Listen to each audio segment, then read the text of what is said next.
Olá, boa noite, queridos irmãos e irmãs no Salvador Jesus. Nós estamos aí para iniciar mais um estudo bíblico. Esse estudo bíblico está sendo gravado e vai ser transmitido nas nossas redes, né, pelo YouTube e um link no nosso Facebook. Hoje é terça-feira e também temos à noite, às 19h30, uma reunião do Conselho Distrital, o CODIPA, Distrito Porto Alegrense, que são as congregações aqui da Grande Porto Alegre, Guaíba, Camaquã, região de Charqueada, São Jerônimo e também Butiá. Então, estaremos nos reunindo hoje à noite ali na Comunidade Cristo para uma reunião do Conselho, é a última reunião do Conselho Distrital desse ano. E também por isso eu estou gravando aqui sozinho, porque pastor Valdemar também provavelmente vai participar dessa reunião, seria a última reunião que ele poderia participar do CODIPA, que é a última reunião do CODIPA desse ano, e como ele está a partir de janeiro saindo de Porto Alegre, então é uma oportunidade para ele também se encontrar com os colegas aí do distrito, e assim uma forma também de se despedir dos colegas aí do distrito. E eu quero compartilhar com vocês um estudo hoje. Na verdade, eu quero iniciar uma série de estudos sobre o tema da idolatria, né? E eu já mostrei esse livro em algum outro momento, né, que é Os Falsos Deuses do Tim Keller, né? E eu até tinha iniciado um estudo que outro dia a gente não conseguiu fazer o upload dele, né? Não conseguimos subir ele para o YouTube porque foi gravado num formato que não conseguimos subir. E aí, na verdade, aí eu vou iniciar essa sequência de estudos falando sobre esse tema da idolatria, né? E eu quero daí chamar a atenção a vocês essa temática, porque é uma temática assim, bastante importante, bastante significativa, né? Essa temática da idolatria. E para iniciarmos então essa reflexão, eu quero convidá-los para um momento de oração e pedir a Deus que Ele nos abençoe ricamente nesse momento de estudo. Vamos então nos colocar diante de Deus para orar. Gracioso Deus, nosso Pai, nós te louvamos e te damos graças por esse momento que tu nos permites de refletirmos e estudarmos sobre esse tema tão importante que é a idolatria. Pedimos a direção do Teu Santo Espírito para que Ele nos guie, nos oriente, para fazermos essa reflexão, esse estudo e aprendermos da Tua Palavra o quanto esse tema ele nos afeta e o quanto ele é importante para a nossa reflexão. Cuida carinhosamente de cada um dos Teus filhos que nos acompanham nessa reflexão, nesse estudo. Abençoa o lar e a família de cada um daqueles que estão nos assistindo, e que todos nós possamos sempre ter essa certeza, essa convicção do Teu amor e do Teu cuidado por nós. Nós oramos em nome do Salvador Jesus. Amém. Muito bem, esse tema, então, é da idolatria. A gente começa perguntando, né, o que é idolatria? Né? O que é idolatria? Claro, a gente sempre daí pega essa palavra e vai lá no dicionário e procura o que é a idolatria, né? Idolatria é simples, né? É o culto que se presta a um ídolo, né? Um ídolo é um falso Deus, é algo que se cria e que se adora, algo no qual a gente coloca a nossa confiança, né? Se a gente olha a definição, por exemplo, de idolatria no dicionário, nós vamos ver ali que também existe um sentido figurado, né, que é aquele amor excessivo, né, aquele amor excessivo que se pode ter, a admiração exagerada por alguma coisa, por alguém, né, ou uma paixão cega, né. Então, por exemplo, pessoas que adoram ou se apaixonam ou ficam fascinadas, né, por algum jogador de futebol, algum cantor, algum artista, né. Então a gente vê isso muito acontecendo por aí. Então esse apego, né, essa dependência é muito grande. Então isso acaba se tornando uma idolatria, né? Na Bíblia, né, a palavra idolatria ela diz respeito especialmente à adoração de ídolos, né? E numa prática que se opõe à adoração do Deus verdadeiro, nosso único Deus, que é um Deus monoteísta, né? O nosso Deus, o Deus em quem nós cremos, o nosso Senhor, né? E ainda, assim, a Bíblia ela também chama a atenção e combate a prática da adoração a outros deuses, né? A outros deuses que não seja o Senhor, o nosso único e verdadeiro Deus. Deus deu, quando dá os 10 mandamentos, o primeiro mandamento, né, ele nos dá, é o mandamento que justamente ele vem atacar esse ponto, que é a idolatria. O primeiro mandamento que diz: eu sou o Senhor teu Deus, não terás outros deuses diante de mim. Então esse é o tema, assim, que é foco, é o primeiro mandamento, né? Ele é muito importante. Martinho Lutero, ao explicar esse mandamento, primeiro mandamento, ele diz que nós devemos temer e amar a Deus e confiar nele acima de todas as coisas, né?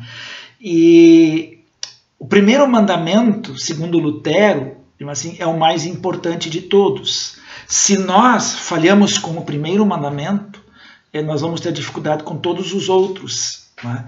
E, na verdade, quando nós pecamos contra qualquer um dos outros mandamentos, em tese, segundo Lutero, nós estamos com dificuldades no primeiro mandamento. Então, é bastante interessante isso. E esse pensamento a gente quer desenvolver. Até em outros estudos a gente vai seguindo aqui essa série, falando sobre essa temática. A gente vai também, em próximos estudos, olhar alguns textos bíblicos, algumas histórias bíblicas, para a gente poder perceber essa questão da idolatria, né? Ela é muito sutil, ela acontece de forma muito sutil na nossa vida. E muitas vezes as pessoas elas têm ídolos, né, e não se dão conta disso, né? Então é importante a gente refletir, pensar sobre isso. O ídolo aqui não é simplesmente aquela idolatria que se chama idolatria grosseira, né? Que é você se curvar diante de um poste, diante de uma estátua, diante de uma imagem em si, que seria a idolatria grosseira. Mas muito mais aquela idolatria disfarçada, é aquela confiança, aquele apego que a gente tem a certas coisas, né? E isso toma o lugar de Deus na nossa vida. E essa idolatria, né, ela é perigosa. Ela nos atrapalha muito no dia a dia de nossas vidas. Olhando assim o texto da palavra, né, em Colossenses nós temos um versículo, né, um texto lá que nos fala a respeito da idolatria, né, e eu quero compartilhar esse texto com vocês. Mas antes, falando de Colossenses, a gente precisa lembrar que Colossenses também é o texto de 2 Colossenses, versículos 6 e 7, né, capítulo 2, versículos 6 e 7, são os dois versículos que são o tema base da nossa igreja, da Igreja Evangélica Luterana do Brasil, nesses próximos 4 anos, né, que é o novo lema da igreja, a nova temática da igreja está baseada justamente em Colossenses 2, 6 e 7. Domingo que vem é o primeiro domingo de Advento e a gente começa a viver esse novo lema, né? E a gente vai poder, em algum momento, também explorar e falar sobre essa temática e esse tema. Mas eu quero aqui lembrar esse versículo, né? Ele diz, né, portanto, já que vocês receberam, né, aliás, já que vocês aceitaram, né, que tem na linguagem tradicional receberam Cristo Jesus como Senhor, ele diz, vivam unidos com Ele. Estejam enraizados nele, construam a sua vida sobre ele e se tornem mais fortes na fé, como foi ensinado a vocês. E deem sempre graças a Deus. Então esse é o versículo base da temática da igreja para os próximos 4 anos, né, que é o quadriênio 23 a 26. E tem 2 verbos ali que nos chamam a atenção, que é o enraizados e o construam. O construir, né? Mas antes de nós falar um pouquinho desse versículo, é importante nós olharmos, né, para a carta aos Colossenses, né? A carta aos Colossenses ela nos adverte contra doutrinas humanas que o tempo todo se opõem à fé. É isso que o apóstolo Paulo quer mostrar nessa carta, né? Assim, essas doutrinas humanas que em todos os momentos estão ali a todo tempo se opondo à nossa fé, fazendo frente à nossa fé, né? E o propósito da carta, quando o apóstolo Paulo escreve essa carta, é afastar justamente aquela igreja lá da cidade de Colossos, né, das heresias que estavam ali acontecendo, os ensinos falsos que estavam ali acontecendo, e dirigir essa igreja a verdade sobre Jesus e sua obra salvadora.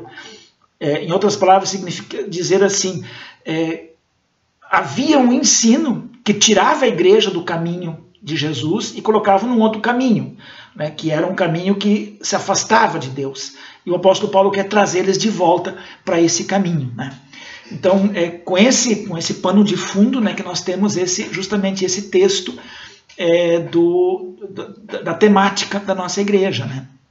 E dentro dessa temática, né, a gente precisa também entender que esse enraizar, né, e esse construir, ele é muito significativo, porque é através dessas duas metáforas, né, que nós vamos então compreender melhor o que o apóstolo Paulo quer nos ensinar. E isso tem tudo a ver com essa questão das idolatrias. Essa era a realidade da igreja ali, né? E se a gente para um pouco e pensa, né, essa questão das idolatrias, ela está mais presente na nossa vida do que nós podemos imaginar, né? Isso faz parte, é isso que a gente quer, de certa forma, mostrar um pouquinho aqui para vocês e convidá-los para refletir um pouco sobre isso, como isso é sutil e como é que isso acontece. Às vezes a gente não faz isso assim, objetivamente, vamos dizer assim, de forma pensada, mas as coisas vão acontecendo à nossa volta e a gente acaba de uma maneira, sutil fazendo isso, e quando a gente menos percebe, né, nós estamos sendo dominados, né, estamos sendo cooptados, na verdade, por um ídolo que está muitas vezes dentro do nosso coração, né? Então, essas duas metáforas, o enraizar, né, que vem da natureza, né, de uma planta que põe as suas raízes, né, e se firma no chão, esse enraizar, e o construídos, que é uma metáfora que vem da construção, que é você construir algo sobre um fundamento, sobre uma base bem organizada e uma base firme, né? Então essas duas metáforas, elas justamente vão apontar para algo que é firme e duradouro, né? Que é o que justamente? Que é o ensino de Jesus, que é a doutrina bíblica, que é a palavra de Deus, que é a vontade de Deus. Então nós precisamos nos enraizar no Evangelho, né? Construir a nossa vida sobre o fundamento verdadeiro, o único fundamento, que é Cristo Jesus. Então não existe outro fundamento e não existe lugar mais seguro do que nós nos enraizarmos, que é a própria palavra de Deus. Então esse é o sentido que nós entendemos aqui. Mas a carta aos Colossenses também, também exorta o povo lá, e exorta a nós, que somos povo de Deus, a termos uma vida, fecunda na fé, e na fé pura e verdadeira, a fé no Salvador Jesus. Então esse era o propósito de Jesus, né? E quando a gente olha a sequência, né, na sequência o que o apóstolo Paulo quer nos ensinar, falando da vida em Cristo, né, o contraste de uma velha vida e de uma nova vida, nós vamos ver então lá no capítulo 3, onde ele fala justamente da idolatria, quando ele diz, por exemplo, no capítulo 3, versículo 5, portanto, matem os desejos desse mundo que agem em vocês. Isso é a imoralidade sexual, a indecência, as paixões más, os maus desejos, a cobiça. E aí ele diz, porque a cobiça é um tipo de idolatria. Então é um ponto importante para nós observarmos, né, essa prática do dia a dia da nossa vida, né, que faz parte da nossa vida, do ser humano, né? O ser humano natural, dentro de si, né, ele tem essa tendência natural de construir, né, ídolos no seu coração. Aliás, João Calvino diz, né, que o nosso coração ele é uma fábrica de ídolos, né? É uma fábrica de ídolos. Então é muito importante a gente prestar atenção nisso. O ser humano natural é assim. O ser humano natural é assim. Nós não podemos e nem devemos ter assim uma imagem romântica do ser humano e pensar, não, o ser humano é bom, o ser humano naturalmente ele vai ser, digamos assim, do bem. Não, só que não, ele não é naturalmente do bem. O ser humano naturalmente ele faz coisas más. Né? Então é isso que o apóstolo Paulo está nos mostrando aqui. Então a idolatria, ela de fato e de verdade, ela faz parte das nossas vidas. E se nós olhamos então, como ele diz ali, né, que a cobiça, né, que é um tipo de idolatria, o que vem a ser então, digamos assim, a cobiça? Né? Nós já vimos que a idolatria é esse culto prestado a um ídolo, né, ou aquele amor exagerado, aquela admiração exagerada, né, aquela paixão cega. Né? E a cobiça? O que é a cobiça? A cobiça justamente é um desejo ardente de possuir ou conseguir alguma coisa. Quando eu quero a todo custo ter alguma coisa. Aí vem a grande pergunta, por que eu quero ter a todo custo essa coisa? Por que eu quero ter ou fazer acontecer a todo custo a minha vontade? Né? Então, aí o apóstolo Paulo chama a atenção, cuidado, que essa cobiça é uma espécie de ídolo. Né? É ela que acaba me conduzindo, na verdade. Né? Vem a ser um desejo, né, imoderado de coisas, de bens, de riquezas, de honras, de ambição, avidez, concupiscência. São essas as coisas que vão fazer parte, o desejo, a vontade que o ser humano tem por isso. Né? Então, quando toda pessoa que começa a ter, assim, esse sentimento, né, esse desejo ardente, exagerado de possuir alguma coisa, ou de impor a sua vontade, ou de querer alguma coisa, o apóstolo Paulo chama a atenção, diz, cuidado. Né? Isso é uma espécie de idolatria, é uma forma de nós de idolatrar. Né? Por isso, então, Lutero diz, justamente no primeiro mandamento, né? Quando ele explica o primeiro mandamento, ele diz que nós devemos temer e amar a Deus e confiar nele acima de todas as coisas. Né? E o primeiro mandamento, né, nós lembramos que é: eu sou o Senhor teu Deus, não terás outros deuses diante de mim. Esse primeiro mandamento ele tem dois aspectos. Né? A gente pode ver um aspecto positivo e um aspecto negativo. Ele começa dizendo assim: eu sou o Senhor teu Deus. Então esse é o aspecto positivo do Evangelho. É Deus dizendo que Ele é o nosso Senhor, o nosso Deus. Então Ele nos encoraja a termos essa fé e essa confiança e essa entrega a Ele. Não é? Então é assim que Ele se manifesta a nós. E aí então Ele vai dizer o aspecto negativo. Ele diz: não terás outros deuses diante de mim. Ou seja, Deus se coloca como Deus único e verdadeiro, o Senhor sobre nossas vidas, o Deus presente nas nossas vidas. E Ele diz: eu sou isso para vocês. Eu sou esse Deus para vocês. Ele diz: não terás outros deuses em mim. Então, não coloca o teu coração, não coloca o teu pensamento, não coloca a tua confiança em outra coisa. Né? E quando Lutero explica, né, ele deixa isso claro para nós, que esse temer e amar a Deus, né, deve ser acima de qualquer coisa, né? Acima de todas as coisas. Nada nesse mundo nós podemos amar mais do que Deus. Nada. Jesus nos ensina isso também nos evangelhos, né, que quando ele fala que aquele que ama pai e mãe mais do que a ele não é nem digno dele. Né? Então, o amor a Deus, o amor a Jesus, ele vem em primeiro lugar. É a coisa mais importante em nossas vidas. Então, isso é o primeiro mandamento. E isso é justamente, digamos assim, esse olhar de Deus para essa questão da idolatria.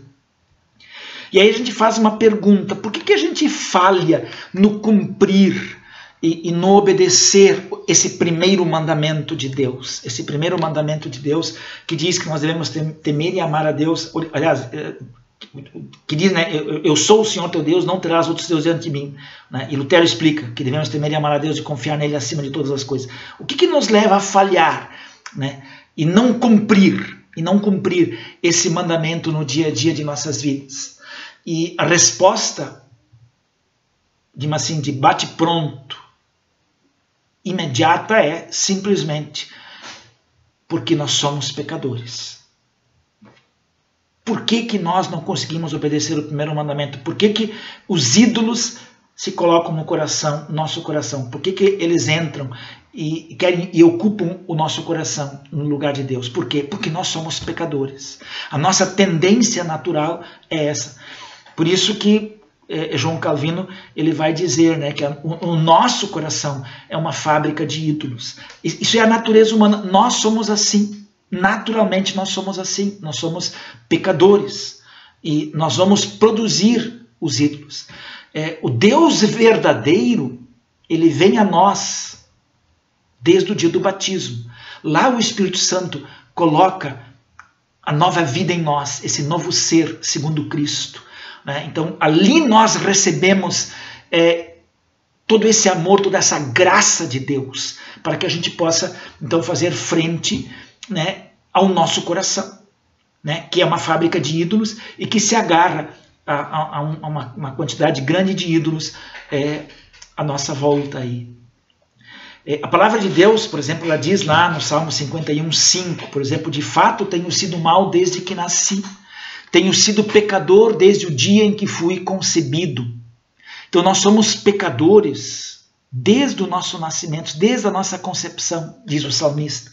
Então todos nós somos pecadores, isso não tem dúvida, né? A palavra nos diz isso, né? Isso é algo que Deus está dizendo para nós. E isso nós herdamos, isso vem lá desde o Jardim do Éden. Por exemplo, no Evangelho de João, quando Jesus lá conversa com Nicodemos, né, e fala a respeito desse novo nascimento, né, ele diz que é preciso nascer de novo para entrar no reino de Deus, né, então ali ele vai dizer justamente no versículo 6, ó, quem nasce de pais humanos é um ser de natureza humana. Ou seja, um humano que nasce de um humano é um humano. E ele diz, quem nasce do Espírito é um ser de natureza espiritual. Então como é que nós nascemos do Espírito? Nós nascemos do Espírito quando nós somos batizados, né? Esse é o nascer de novo que Jesus diz, o nascer da água e do Espírito. Ali nós recebemos essa nova vida, né? Nós nascemos de seres humanos como pecadores e nós precisamos de uma nova vida, né? E Deus nos dá essa nova vida através do batismo, quando nós nascemos de novo. Um outro texto, por exemplo, em Gênesis, no capítulo 8, logo depois do dilúvio, né? Quando Noé sai da arca, né, e ele levanta um altar ali para Deus e oferece um holocausto a Deus, ali quando termina o dilúvio, e eles então saem da arca e vão habitar a terra outra vez. Aí aparece o arco-íris e Deus faz uma promessa, né, para Moisés. E aí ele diz assim, o cheiro dos sacrifícios agradou ao Senhor, e ele pensou assim, né, o sacrifício que Noé levantou ali, fez um sacrifício ali. Ele diz, nunca mais vou amaldiçoar a terra por causa da raça humana, pois eu sei que desde a sua juventude as pessoas só pensam em coisas más. Essa palavra juventude, né, ela pode ser também traduzida por criança, e a palavra hebraica que é usada ali é para designar, assim, as crianças ou as pessoas desde os primeiros dias de vida, desde o nascimento, desde o momento que começam a viver.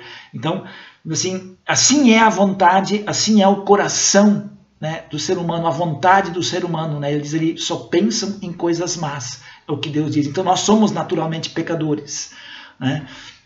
O apóstolo Paulo também em Romanos, né, ele diz isso lá no livro de Romanos, pois eu sei que aquilo que é bom não vive em mim, isso é, na minha natureza humana, porque mesmo tendo dentro de mim a vontade de fazer o bem, eu não consigo fazê-lo. Então o apóstolo Paulo reconhece essa luta que ele tem consigo mesmo, quer dizer, o mal está dentro dele. Então, nós somos pecadores desde o nosso nascimento, por isso que nós somos essa fábrica de ídolos, né? De maneira mais específica, nós na verdade falhamos em cumprir o primeiro mandamento, porque existe algo que nós sentimos que temos que ter para ser felizes. né? O ser humano precisa disso, né? Algo que é mais importante em nosso coração do que o próprio Deus, né? Então, quando a pessoa tem algo que ela precisa para ser feliz, isso acaba tomando conta e acaba sendo o ídolo no seu coração. Então, nós não iríamos mentir, a não ser que, por exemplo, a aprovação humana, a reputação, poder sobre os outros, né, vantagem financeira, fosse alguma coisa mais importante e valiosa ao nosso coração do que a graça e o favor de Deus. Por que eu minto? Né? Porque a mentira, aquilo que eu estou dizendo que não é verdade, mas eu estou dizendo como verdade, é mais importante para mim. Então, isso acaba tomando conta do meu coração. Né? Então, é assim que o ser humano ele começa a fabricar os seus ídolos. Né?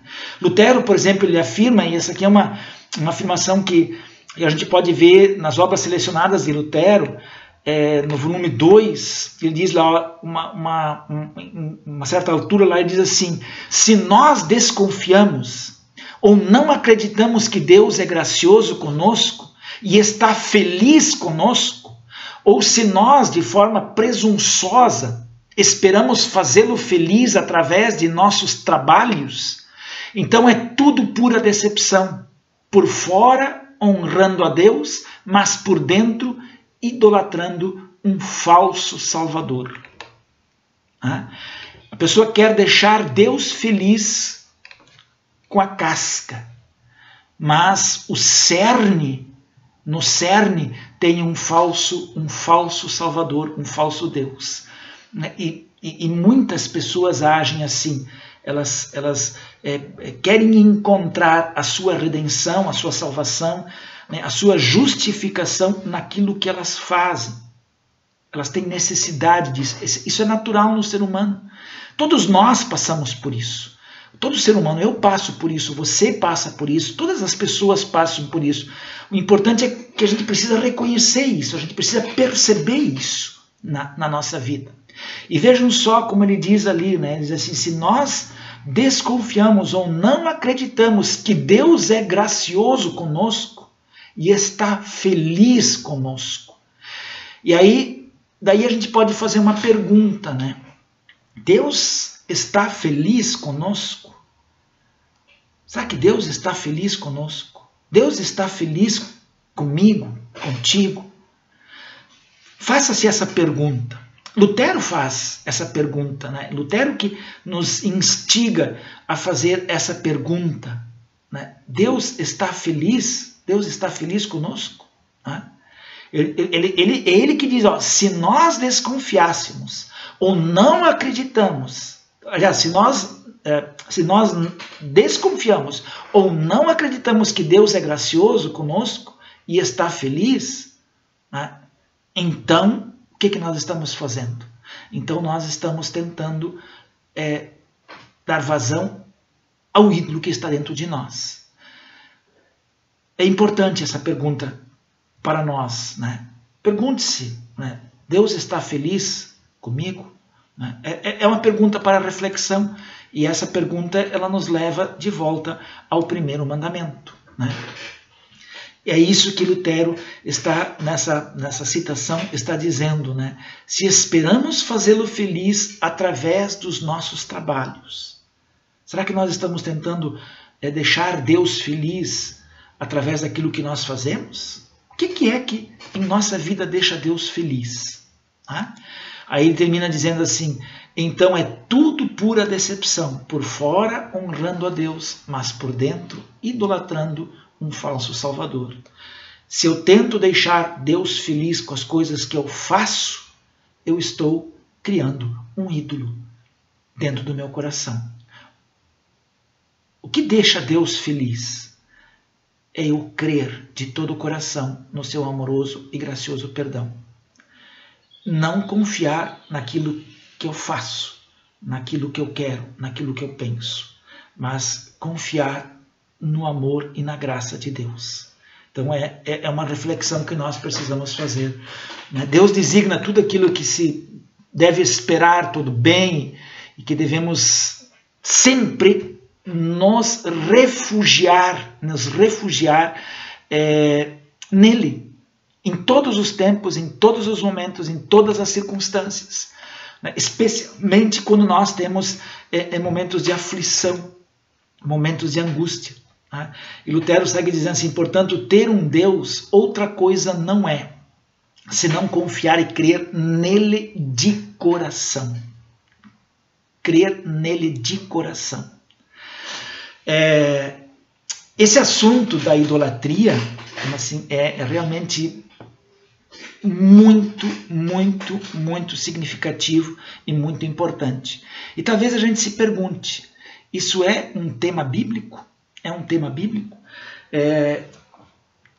E na verdade, digamos assim, ele é bíblico.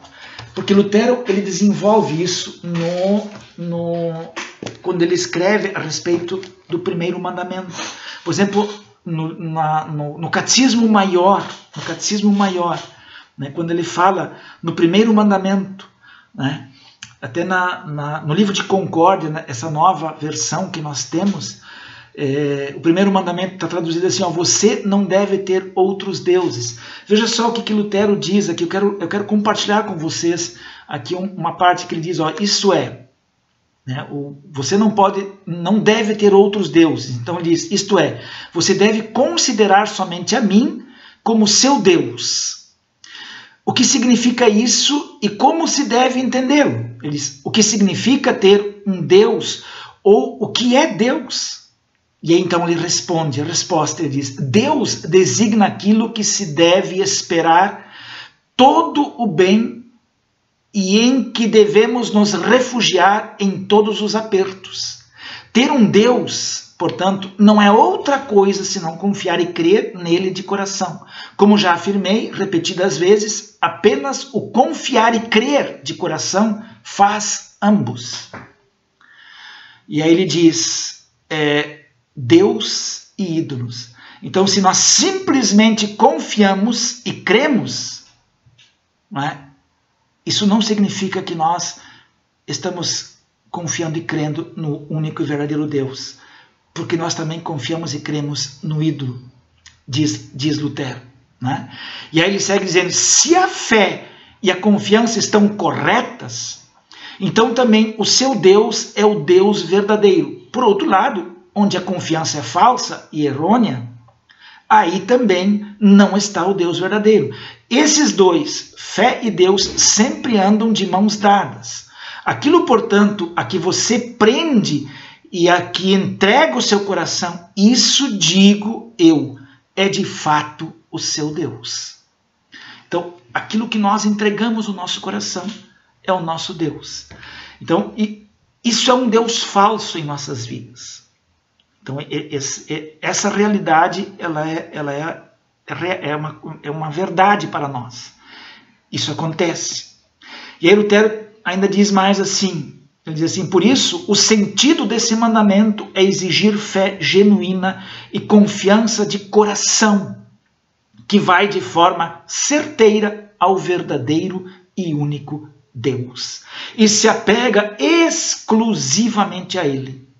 Isso é como se Deus dissesse, cuide para que apenas eu seja o seu Deus, e de forma nenhuma procure outro. Isso é, o que falta a você em matéria de coisas boas, espere-o de mim, e procure-o junto a mim. E se vier a desgraça e a angústia, arraste-se para junto de mim, e apegue-se a mim. Eu quero dar-lhe suficiente e livrá-lo de toda angústia. Tão somente não permita que o seu coração se prenda a outro ou descanse em outro. Lutero nos chama a descansar em Deus, não descansar em outro. Ele diz, descansa em Deus. Se você descansa num ídolo, num falso Deus, você vai se frustrar, você vai sofrer, você vai passar angústias e aflições. Mas se você confiar em Deus, então sim, você vai poder descansar em Deus. Então sim, a pergunta se esse assunto é bíblico, ele é bíblico. né? Ele diz respeito à palavra de Deus, né? A idolatria, ela se manifesta, ela se mostra de diferentes formas, né? Então, como é que ela acontece na nossa vida, né? Então, especialmente quando as pessoas se devotam, né? A certas coisas, quando elas se entregam, aquele amor, como nós dissemos antes na definição, né? Aquele amor exagerado, aquele apego exagerado, aquela confiança em algo que não seja Deus, né? Então é muito importante a gente prestar atenção a isso, né? E a gente precisa muitas vezes olhar para aquilo, né, que está acontecendo na nossa vida, para que a gente possa identificar qual é o ídolo que está tomando conta do nosso coração. E são vários. O Deus verdadeiro é um só. E Ele quer ocupar o nosso coração. Ele não divide o nosso coração com ninguém.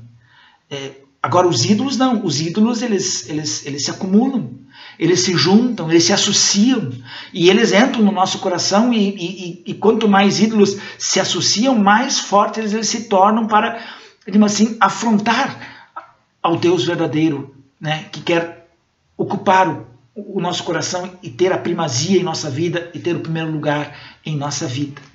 Então é muito importante a gente prestar atenção que um ídolo é qualquer coisa que seja mais importante que Deus para você. Isso é muito importante a gente prestar atenção. Um ídolo é qualquer coisa que absorva o seu coração e a sua imaginação mais do que Deus. O que tem absorvido o teu coração e a tua imaginação mais do que Deus? O que tem ocupado o teu pensamento, a tua imaginação no momento? Então, presta atenção, é essa reflexão que a gente quer trazer para cá, para que você reflita e pense sobre isso. Um ídolo é qualquer coisa que só Deus pode dar. Os ídolos nunca vão entregar aquilo que promete. Só Deus entrega para você aquilo que Ele promete, a sua graça e o seu amor. O ídolo não consegue. Ele até promete mundos e fundos, mas ele não vai entregar, porque ele é falso. O propósito dele é te trair.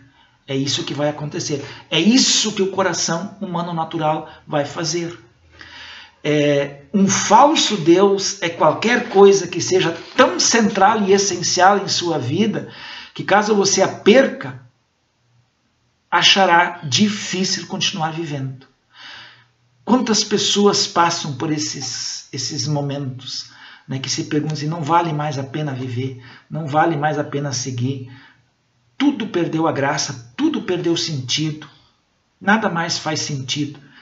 Todos nós já passamos por alguns instantes e pensamos sobre isso em alguns momentos de nossa vida. É importante que quando esse pensamento vem, que nós nos lembremos do amor de Deus por nós.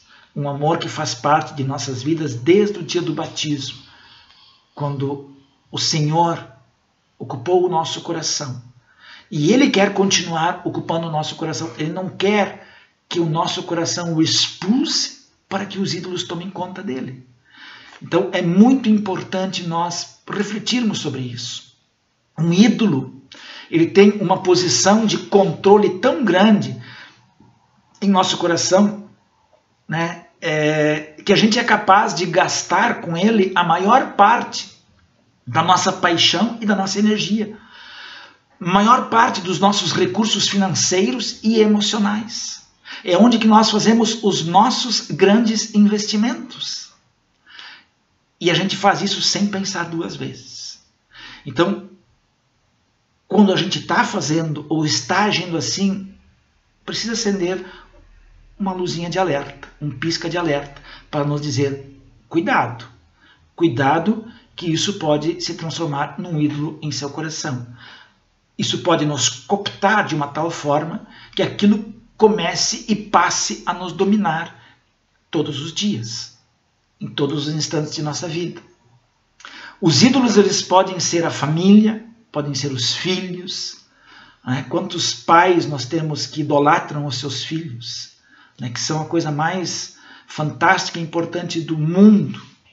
Vivem única e exclusivamente para eles, fazendo todas as suas vontades. Eles acabam se transformando em pequenos ídolos.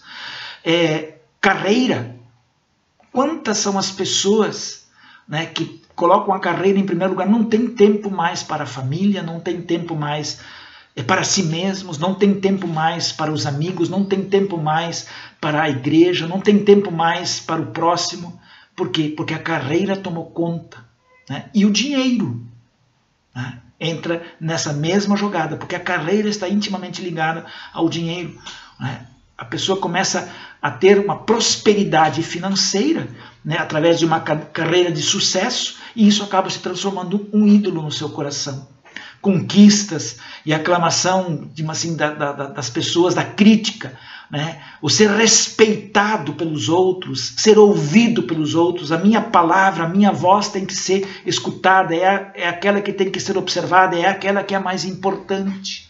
Um reconhecimento social, né? As pessoas precisam, têm essa necessidade. Como nós somos seres sociais, então naturalmente nós precisamos disso, nós precisamos dessa aprovação social dos outros. Todos nós nos sentimos mal quando, por exemplo, nós não somos reconhecidos em algo que nós fazemos. Quando nós somos criticados naquilo que a gente faz, nós nos sentimos mal. Por quê? Porque nós precisamos de reconhecimento, nós precisamos de aprovação. Isso é natural no ser humano. E isso pode se transformar muitas vezes num ídolo em nossas vidas. Pode ser um relacionamento amoroso, né? A aprovação dos colegas, a competência e a habilidade no nosso trabalho, nas nossas profissões, naquilo que a gente realiza e faz, né? Em diversas circunstâncias que nós nos encontramos, né? Buscando muitas vezes segurança, conforto, né? Ou as pessoas que buscam, aquela coisa bastante hedonista da beleza, né, de querer ser a pessoa mais bela e bonita, né, do momento, ou a pessoa mais inteligente do momento, aquela que conhece todas as coisas e tem a resposta para todas as coisas, né?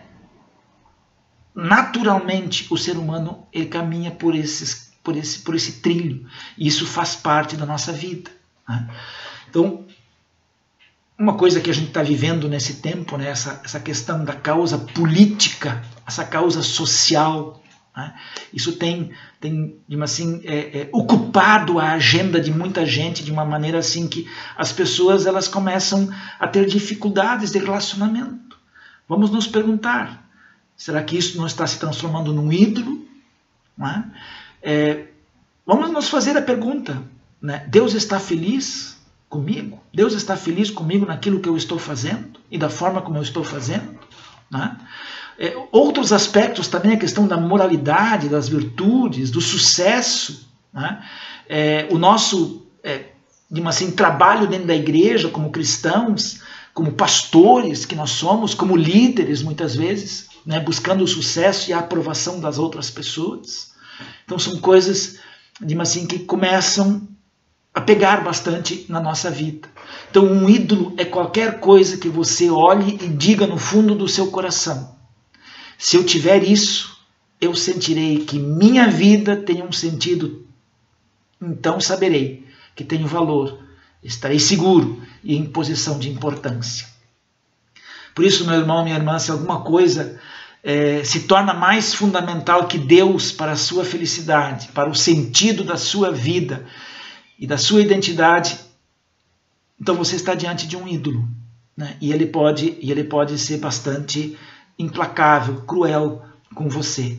Os ídolos, eles fazem isso, eles nos tornam reféns e nunca vão nos dar aquilo que estão prometendo dar. Para que servem para que serve essa caracterização toda? Para que serve esse observar e perceber o que está acontecendo na nossa vida? Qual é a importância disso? Tem necessidade disso? Nós precisamos disso? É importante isso para nós, né? A pergunta, né, que Lutero faz, né, ou que Lutero nos leva a fazer. Deus está feliz comigo? Deus está feliz comigo? Essa pergunta que nós podemos fazer a partir daquela citação de Lutero.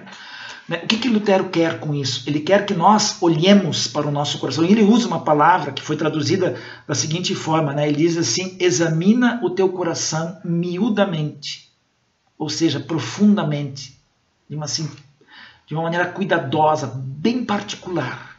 E aí ele diz: descobrirás então se apega ou não com Deus apenas. A gente precisa olhar para o nosso coração e ver no que nós estamos nos apegando. Se nós nos apegamos a algo que não seja Deus, esse é o momento de praticar aquilo que nós aprendemos na quarta parte do batismo, é o afogar o velho ser em nós, né, por contrição e arrependimento diário, para que ressurja em nós um novo ser segundo Cristo. Então isso o batismo me dá, essa força de lutar contra essa velha natureza que está em mim e que milita e luta contra a vontade de Deus. Aí Lutero ainda diz assim: se tens um coração que é capaz de esperar somente coisas boas de Deus, especialmente em aflições e penúria, e que a mais disso sabe renunciar e abandonar tudo o que não é Deus, então tens um único e verdadeiro Deus. Se inversamente o coração se apega em outra coisa que se promete a título de consolo mais bem e socorro que de Deus, e se ao se encontrar situação desesperadora foge dele em vez de para ele fugir, aí diz Lutero, então tens um outro Deus, um ídolo. Ou seja, se você corre para os braços do Pai e te refugia em Deus, então tu tens o Deus verdadeiro. Agora, se tu te afastas, né, e ficas triste, e não queres mais participar, não queres mais te envolver, algo está ocupando o lugar de Deus no teu coração. É isso que Lutero está dizendo, está ensinando para nós. Quando nós como é que nós podemos identificar os nossos ídolos em nosso coração? Vamos observar a nossa imaginação, né? Onde é que está o nosso pensamento? O que ocupa o nosso pensamento? Né? Se a nossa religião, né? O que é a nossa religião? O que é aquilo que nós, digamos assim, cultuamos, né? Que é importante para nós? No que nós estamos pensando? Né? Isso é muito, muito importante a gente pensar sobre isso. Né? Por exemplo, observe onde você gasta o seu dinheiro. Né? Uma expressão que se diz: siga o dinheiro. Onde você gasta o seu dinheiro, talvez ali esteja o seu coração. E se seu coração está ali, isso pode se transformar num ídolo na sua vida. Né? Uma outra coisa importante, né? Aliás, assim, essa questão de observar onde a gente gasta o nosso dinheiro, né? Jesus diz lá no Evangelho de Mateus, no capítulo 6, né? Ele diz que onde estiver o seu tesouro, aí estará o seu coração. Né? Então, é muito importante, o próprio Jesus diz isso para nós, então é uma reflexão a ser feita. Né? Uma outra coisa, né? Qual é a sua salvação real, funcional e diária? Né?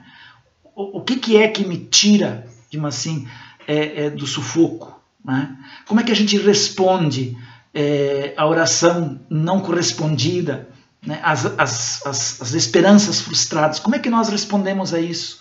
A gente fica desapontado? Né? A gente para de participar, a gente abandona o barco, não participo mais, eu tô magoado, tô triste, tô chateado com isso, não quero mais. Né? É isso que está ocupando o seu coração, então cuidado. Né? Cuidado, que pode ser um ídolo em seu coração. É muito sério, muito importante isso. Né? Observe as suas emoções incontroláveis. A pessoa, aliás, estamos vivendo isso bastante nesse tempo, de assim, a perda de controle das pessoas, a irritação. Né? Então a gente vê isso muito acontecer. Né? Então se a pessoa está com raiva, está com ódio, está xingando, né? Então com certeza existe algo mais importante, o suficiente na vida dessa pessoa, né, que está, digamos assim, dominando, está, digamos assim, dirigindo essa pessoa, né? Então, é importante observar essas emoções incontroláveis, né? Vamos nos perguntar, né? Sempre de novo, vamos nos perguntar sempre de novo, Deus está feliz comigo? Né? Então, é muito importante a gente observar isso e cuidar isso em nossas vidas. Né? Ok, assim, o que a gente faz então com os ídolos? O que a gente faz com eles? Né? Lutero, né, ele diz no Catecismo Menor, quando ele dá lá a explicação no terceiro, assim, na terceira parte lá do credo, ele diz: creio que por minha própria razão ou força não posso crer em Jesus Cristo meu Senhor, nem vir a ele, mas o Espírito Santo me chamou pelo Evangelho e iluminou com seus dons, santificou e conservou a verdadeira fé. Nós precisamos sempre ter em mente que somente Deus pode remover os ídolos do nosso coração. Qualquer tentativa de fazer isso pela razão ou pela força significa colocar algo no lugar de Deus, colocar algo no lugar da obra do Espírito Santo. E essa atitude também seria uma idolatria, pois nós estamos colocando algo no lugar da ação do Espírito Santo. Só Deus pode remover esses ídolos. Então, como é que eu faço isso? Eu preciso me encher do Evangelho, da palavra, do consolo, da esperança em Cristo Jesus. Quando eu me encho do Evangelho, eu me encho de Cristo. Cristo toma conta do meu coração, da minha vida. Então, a gente acaba, então, não na verdade removendo, mas substituindo, colocando Jesus, deixando que Jesus tome conta do nosso coração. Não tem como eu simplesmente colocar alguma outra coisa. Jesus precisa ocupar o primeiro e o mais importante lugar em nosso coração. E isso nós precisamos ter muito claro diante de nós. Então, como não existe nenhum vácuo, nenhum vazio espiritual, né, na verdade os ídolos só podem ser substituídos, né, ou nós os substituímos por outros ídolos, ou nós os substituímos por Jesus. E para substituí-lo por Jesus é só colocando o Evangelho no coração. O Evangelho precisa entrar no nosso coração, precisa tomar conta do nosso coração. E aí sim, então, Deus vai reinar soberano em nossa vida. E nós vamos poder, no dia a dia de nossas vidas, enfrentar todas as circunstâncias, né?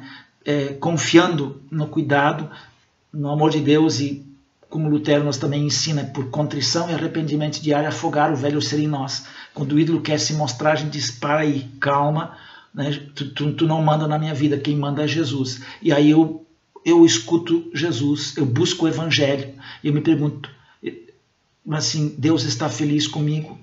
E eu vou dizer sim, Ele está feliz comigo porque eu busco o Evangelho, e eu tenho Jesus no Evangelho para o dia a dia de minha vida, né?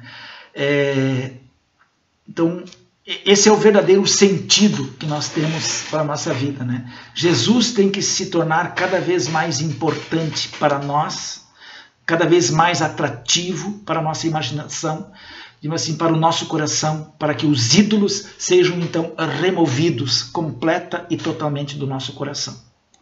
Essa é a ideia que a gente tem que ter em mente na nossa vida. Por isso, queridos irmãos e irmãs, iniciando essa série de estudos, né, eu quero seguir mais depois falando sobre essa temática, né. Quero convidá-los para sempre de novo refletir e pensar sobre essa verdade em nossos corações, né. Lembre-se, Jesus, ele precisa se tornar cada vez mais importante, né, cada vez aquele que ocupa o nosso coração, que ocupa a nossa imaginação, que tome conta da nossa vida, para que nós então possamos viver conforme a vontade de Deus. Que Deus assim nos abençoe ricamente nesse praticar e viver a nossa fé. Agradeço aí pela presença de todos, né, e pela conexão de todos, e eu quero então encerrar esse momento com uma oração. Gracioso Deus, nosso Pai, nós desejamos que o Teu Santo Espírito continue nos abençoando ricamente, para que nós todos os dias possamos nos apegar ao amor de Cristo, o Evangelho, que ocupa o primeiro lugar em nossas vidas, em nosso coração. E assim Jesus possa reinar soberano em nossos corações e nós possamos viver no dia a dia de nossas vidas na certeza de que Ele está conosco todos os dias até o fim dos tempos. Muito obrigado por todos os teus filhos que nos acompanharam nesse momento de estudo e eu peço a tua bênção sobre a vida de cada um deles. Que todos possam sempre na tua palavra refletir e meditar com amor e confiança em ti. Cuida das pessoas que passam por angústias e por aflições, as pessoas que estão enfermas e também aquelas que estão enlutadas. Ampara e guarda a cada uma delas. Cuida desses teus filhos que sofrem. É o que nós te pedimos, ó Pai, em nome e por amor de Jesus, o nosso Salvador. Amém. Que Deus esteja com todos vocês. E mais uma vez eu quero dizer aqui para vocês que nós estamos fazendo essa gravação hoje, né, para o estudo, porque nós estamos tendo, né, um conselho distrital que está então acontecendo na comunidade Cristo de Porto Alegre. Que Deus nos possa abençoar também nessa reunião, que Deus esteja com cada um de vocês. Uma boa noite e tudo de bom para vocês e até o nosso próximo estudo.